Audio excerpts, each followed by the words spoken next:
Zee मराठीवर 2013 मध्ये जुळून येते रेशीम गाठी ही मालिका आपल्या भेटीला आली। या मालिकेतले आदित्य आणि मेघना म्हणजेच अभिनेता ललित प्रभाकर आणि अभिनेत्री प्राजक्ता माळी यांची जोडी चांगलीच गाजली। मेघनाला तिच्या मनाविरुद्ध आदित्यशी लग्न करावं लागतं, पण हे कळल्यानंतर आदित्य तिला सांभाळून घेतो।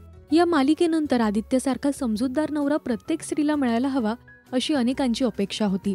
ललितच्या या भूमिकेला प्रेक्षकांचं प्रेम मिळालं। तर या मालिकेच्या ऑडिशनला ललितने नकार दिल्याचा किस्सा त्यांनी द क्राफ्ट चॅनलशी बोलताना सांगितला।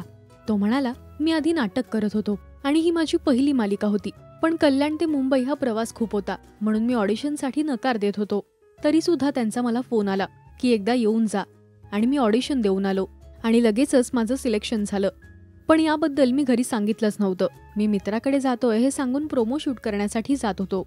त्यानंतर मालिकेचा प्रोमो जेव्हा टीव्हीवर आला तेव्हा मी घरच्यांना सरप्राईज दिलं आणि माझ्या पहिल्या मालिकेबद्दल सांगितलं। तुम्हाला ललितचा अभिनय आवडतो का हे आम्हाला कमेंट्स मधून नक्की सांगा। मराठी टेलिव्हिजन विश्वातील बातम्या, अपडेट्स आणि गॉसिपसाठी तुम्ही सबस्क्राईब करा राजश्री मराठी शोबज।